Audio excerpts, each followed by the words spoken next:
I'm Wendy Dickinson with Ascend to Sell. I'm Jay Cowan, business owner, Exit Strategies, and it's a great day to be alive. And we're here at Coal Mine Coffee, our favorite coffee shop. Yes. And Jay is about to get one of their especially delicious treat-like drinks, a cafe bonbon. Highly recommended by you, and so Absolutely. It's your fault if I don't like it. Yes, and I actually did not. I forgot about you guys today. Can you believe that? So thanks to Jay, we are on. Who would have thought? Jay's confused. Yeah. Anyway, so what we want to talk about today is integrity and transparency. So that's one of the reasons I felt compelled to mention that I almost forgot to be here. Wow. Total transparency. Absolutely. Showing up with integrity. That's right. Well, that's how trust occurs. Right. Yes, exactly. So I'm glad we can provide. I could help provide an example today. Yeah, and so in our show notes, you'll see that we have one article that we would recommend and found it pretty interesting, and it's an HBR article, and it's entitled "After a Merger, Don't let us versus them thinking ruin the company." Yeah, and it really had some great points, and points very much aligned with some of the things that Jay and I want to talk to you about. So I hope you get a chance to read that.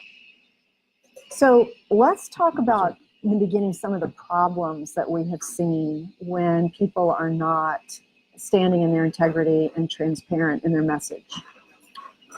Well, I've seen this often enough with even the small business, when there's a mindset in leadership that says we can't really tell them what our real objective is because we might lose them. So let's just sort of make it semi-truthful. Boy, does that have a way of backfiring like you wouldn't believe. And I've seen that, and it just, it makes things so tough that it's almost impossible to come back from it. And because, right from the get-go, we're having a problem with being able to trust what they tell us. So even if they're telling us the truth, how do we know? Yeah, and then later when the owner really needs the people to be behind the message and asks them to trust the process, it's hard to do that. Yeah, because where do you go from there? You can tell many truths, but you tell that one fib, to be kind about it, and that just ruins whatever comes up after that. And so, especially when it's unintentional is a different thing, but when you're trying to intentionally doing it because you think this is best for everybody, it generally never seems to work out that way. I think that's a great point, because sometimes the intention is a great intention, like they want to protect the people that they care about, or they don't really know the answer themselves. Yes, for example, there's always a code of silence when somebody's looking to merge with another company. You kind of like, I want to make sure the deal is going to, happen, and that's understandable. Thank you, ma'am. It's amazing, though, that things like that still seem to get out.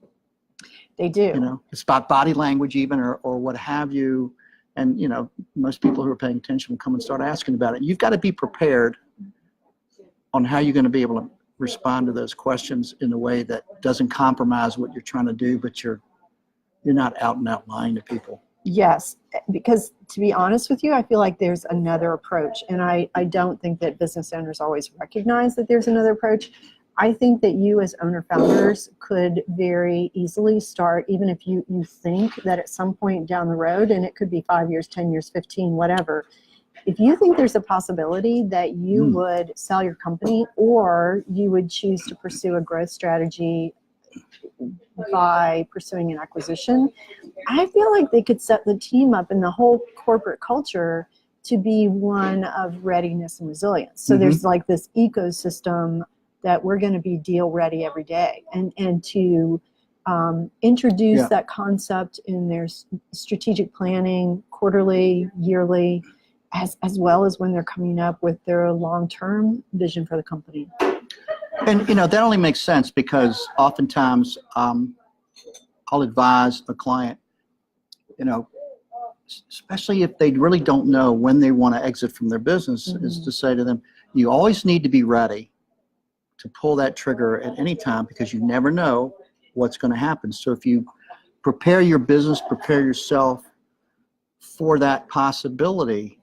If it does suddenly come up, you're not left with, oh, now I got to think about how do I want to do this? Do I want to do it? What do I want it to look like? You've got to be prepared. So same on the end of, acquiring another business or merging with another business. You just don't know, but you've got to practice in a way for that possibility. You may never, put it in a football adage. You may not actually use that play in that particular time, but you've got to be ready if it's called. So Yeah. I think that's exactly what we're talking about. Yeah, and the other piece of it is, in that scenario, if you have been one of those people who really and truly believe that you would never sell, that you would never entertain another offer, and then suddenly circumstances change, or you get that surprise out of the blue call, and suddenly realize that, yeah, maybe you would. Never say never, as exactly. they say. Yeah. So if the people have set their company up, their team up to see the possibilities, then they don't have to backtrack. And so if they're having to backtrack, then that means their message is suddenly out of alignment, or their values haven't been communicated accurately, or the message has been too vague. Yes, being vague can be really bad. And then let's say the person decides that they are going to sell and have kept it under their hat, so to speak, for the entire process, just about, and the transaction is imminent. So that means there's an imminent transition. Well, then they have all of their messages up to that date have not acknowledged the challenges that the transition is going to represent for the kind of rank and file of the company. Well, if we think about the fact that there are companies that do this and some that don't, and I'm talking in this case about disaster planning. You hope it never occurs, but if you've ever seen, as I have, the sudden death of an owner, yes, and everybody's wondering, well, what's going to happen? What are we going to do? And employees start looking for the door. They don't know if the company's going to continue. Even it might be a key person. That could start a spiral. But on the other hand, if you start talking about doing this almost like a drill, hey, guys, I'm not planning on anything happening. I'm not planning on, not being here tomorrow, but I want us to be prepared so that everybody knows if something does happen, you all know what to do, who's going to do what, and how it's going to be done. And that gives a lot of comfort to people, knowing that you're thinking in terms of the what ifs. And because they've got things to worry about too, not just you and your family, but they and their families, and even customers and clients. So as I said before, if you're practicing for that, doing a drill, if you will, for that possibility, you're just going to be so far ahead of the game than just saying, I'm not going to worry about that now. I don't have time to think about it. I love that idea about having a drill. And you know what I'm thinking? I'm thinking that if each of you decided that you were going to take a vacation where you did not have any contact with the office, and if you could do it for 2 weeks, and I understand you might have to work your way up to that, but if our clients could do that for 2 weeks, then I know that things are going to go wrong during that time. Absolutely. But not only does the client get a chance to recharge, then they have the opportunity to come back and review the weak links within their systems and processes, so that they and their team can then review and look at what needs to be, where are the gaps and what needs to be shored up. And then, interestingly enough, that increases the value of their company exponentially in the eyes of a potential buyer. Oh, absolutely. Like I said, it's a drill, it's a fire drill. We see that now more often than not with counties and cities conducting some hazard, suppose there's a biohazard that occurs. What are you going to do? Snow, practicing for snow days. Yeah. Tornado drills. Yeah. Those things, it's not just to have fun.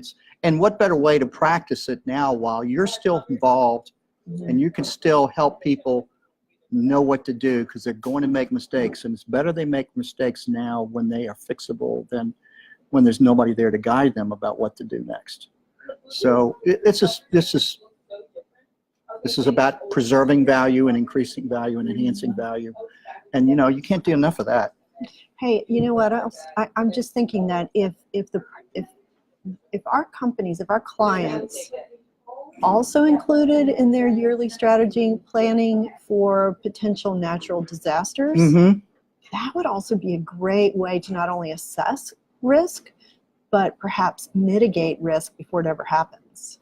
Yeah, I mean, what did we have not too long ago when we had a huge major storm where power was cut out all across the area? Yeah. And people know what power they're going, well, we got to conduct business because we have clients not here that need us to be responsive. And so a lot of people were jumping through all kinds of hoops trying to get up and running. Yes. And because they'd never prepared for that. So yeah, and I'm sure you out there have seen the same thing. So if you've ever been lucky enough to have it happen and responded well for it, then it's all the good. And let us know if you already have a plan or a system in place where you consider these possibilities. Let us know. We'd love to find out, wouldn't we? Absolutely. Yeah. But I know we're talking, we've started out talking about the us versus them issue. Yeah, the implications of. And I remember, one of the best examples, was Microsoft and Apple. You talk about a clash of culture. Yeah. And people at Apple, oh, there's no way I don't have any control of this, therefore I'm going to be very passive aggressive or aggressive. Yeah. Totally, because I don't like that. I remember an insurance company years ago, I think it was US Healthcare. They had an apple as their icon, and they merged with another major insurance company. And I would attend enrollment meetings with all these employees, and there would be both reps there, and they were literally going after each other's product in front of everybody. You talk about a major mess. That's a tough spot. Yeah. So they had not been able to, thought they could hit the ground running, but they had not been able to internalize why this whole thing was a good thing for everybody and what uniform they're going to wear. And boy, was it a mess. So would it be safe to say then that they did not have an integrated message that reflected shared values? Absolutely. Is that the understatement of the day? Yeah, yes, it is. Oh, golly. Well, okay. So what happened with that? I mean, did they end up successfully integrating? They ended up integrating, not so successfully. And it took several years for that to work itself out.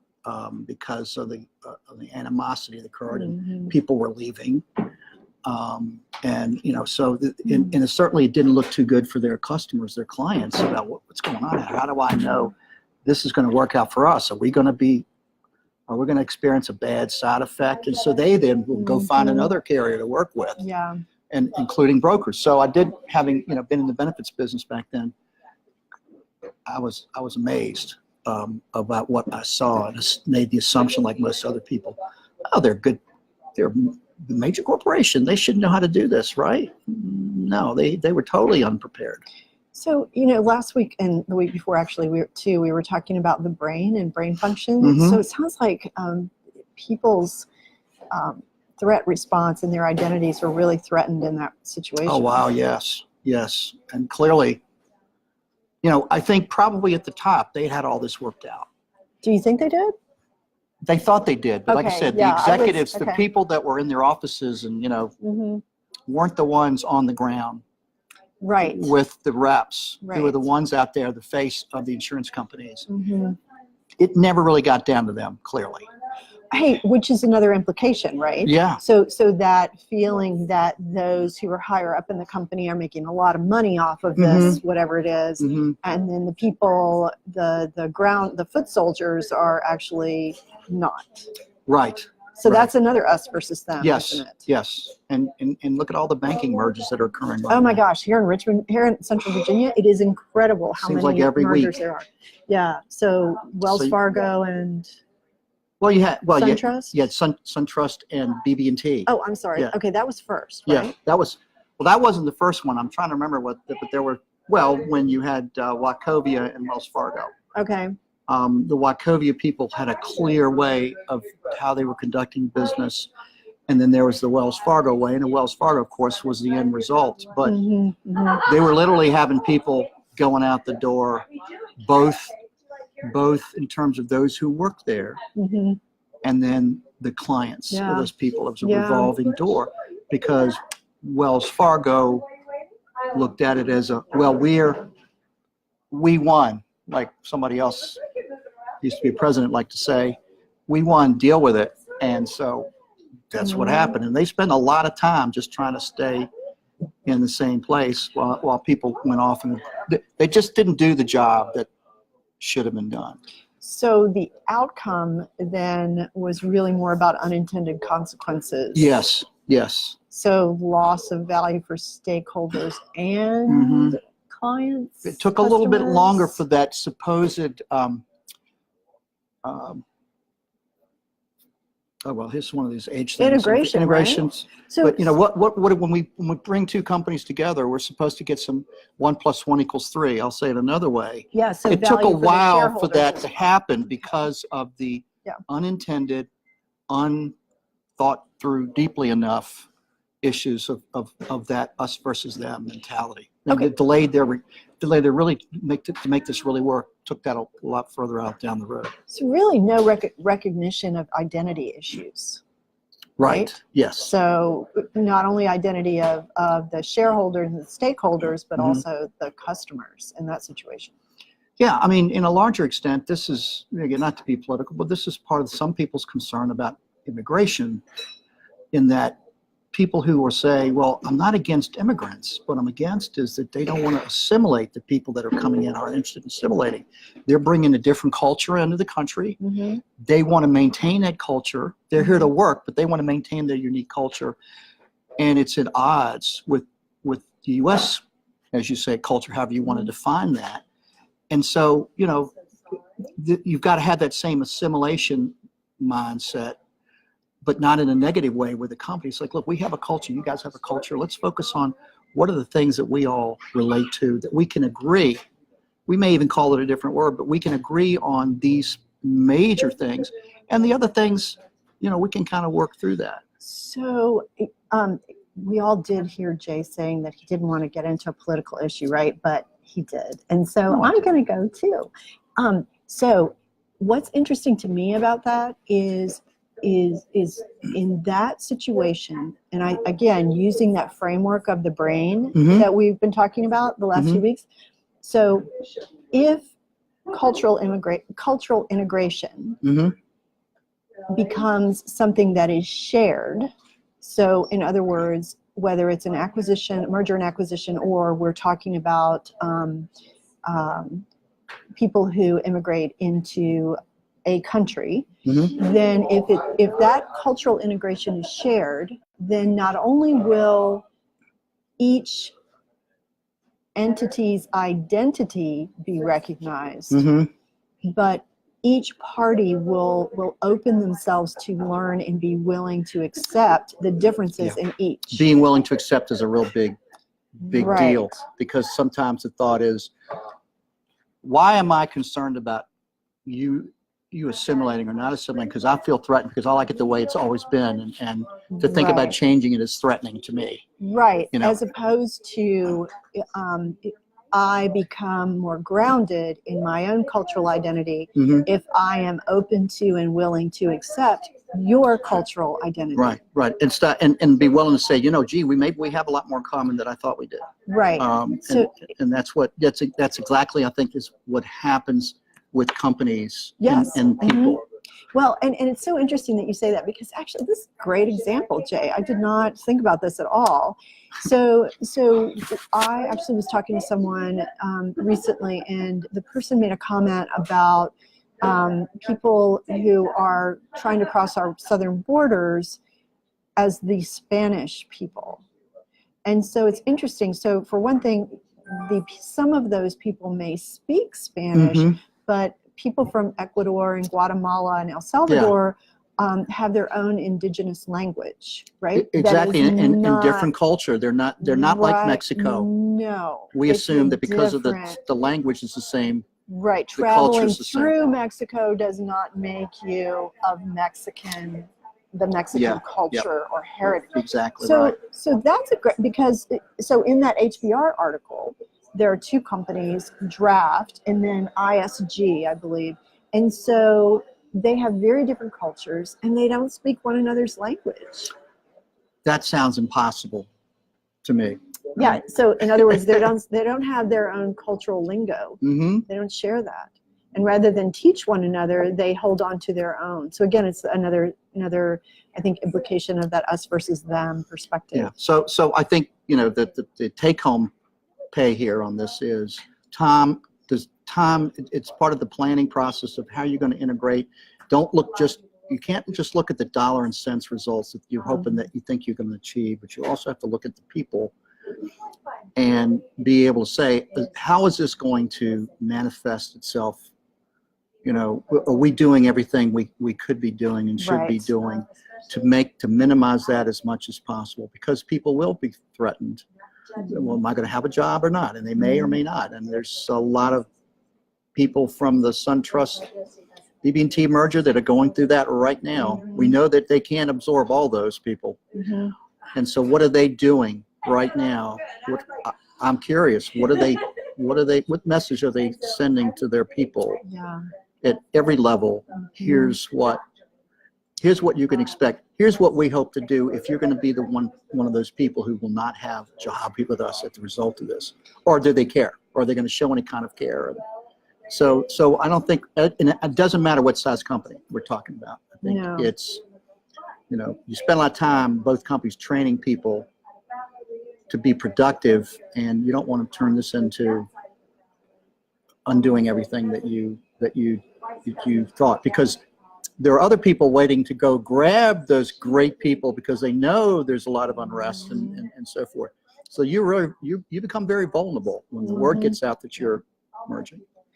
So we basically have a few other recommendations that we had agreed we'd throw out there. So one is to create that ecosystem of readiness and resilience, right? Yes. And so that's long before a merger or an acquisition or really any kind of transition is on the horizon. We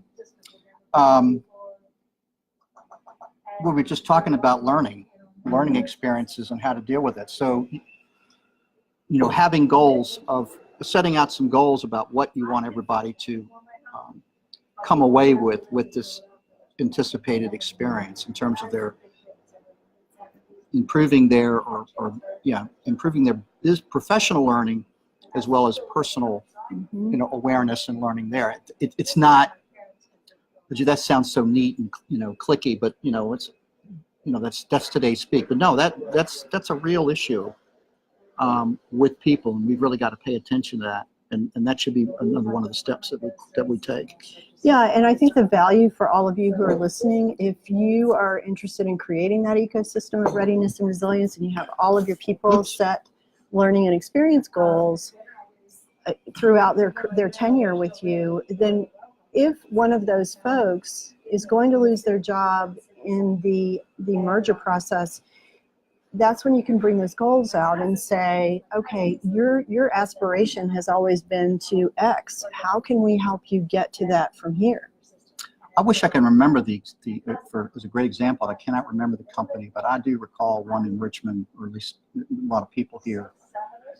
Because of a merger, they knew they were going to have to let people go, and so they started right out with establishing a process to help people be able to find other opportunities as they might be out there. They actually established, it was an outside, but they hired an outside company to help these particular employees with that. And you just wouldn't believe how positive that effect brought. It really sent a message home, and it took a lot of the fear and desperation, if you want to use that word, for people who got, oh my God, I'm sorry this has happened to me, but thank God that they think enough of me to want me to help me transition and find something else out there. That speaks volumes. It does. Speaking of integrity. Yeah. Yes, you're exactly right. Yeah. And that wasn't cheap, I'm sure. But that told those of us who are not employees a lot about that company whose name I suddenly cannot Right. remember. But So I think we also want to encourage you to always communicate the long-term company vision and mission in every way possible, so that any change that comes along, whether it's a merger, an acquisition, or some other kind of transition, it's seen as part of the intention that you set initially to grow and develop and become all that your company could become. yes, and it could be something simple as saying, back to trust, that don't worry, your job is secure, and then 2 weeks later they get the pink slip. That's gonna come out. Yeah, well, and so let's give everybody, especially an advisor who may be working with a client on crafting the message. It could be something as vague but as promising as we as a company feel that we have a responsibility not only to our employees but to those we serve to always pursue whatever opportunities come our way, whether it's an unsolicited offer or an acquisition that we could further us along our towards our goals. Yes. I mean, think about how much time it'll take if you actually entertain something and you're still trying to run a business successfully, but you've got all these extra things going on now. So you talk about stress. Yeah, that really takes up a lot of bandwidth, doesn't it? Yeah, it absolutely does. So anything else that you want to add? Any closing thoughts? I guess kind of that we've hit on this time after time, but just remember communication, and communicate, not just speak at people in your organization. Yeah. Up and or peers and those below, and how you want them to communicate with others. That's and what is our mission? With this merger, we have 2 different organizations, but our vision and our mission are pretty well intact. And if they're not intact, you're trying to make sure that you can make that before you communicate, but then communicate it. Nothing is scarier than getting mixed messages, or they don't seem to know what they want out of this thing. Now I'm starting to get worried. So anyway, so that's my closing thought on this. I totally agree. And I would also encourage advisors as well as any business owners who are considering a merger situation or a transition to reach out to either of us if they have any questions or comments, things that you feel like we should have addressed and didn't. We'd love to hear from you. We might be able to help you develop a communications playbook. That's right. So I'm Wendy Dickinson with Ascend to Sell. And I'm Jay Cowan, Business Owner Exit Strategies. And we thank you for joining us today. And we encourage you to join us next week when our topic is hire to retain. Smoke and mirrors have a steep cost. Yes, absolutely. So we'll see you then, and hopefully it won't be raining. Take good care. Bye. Bye.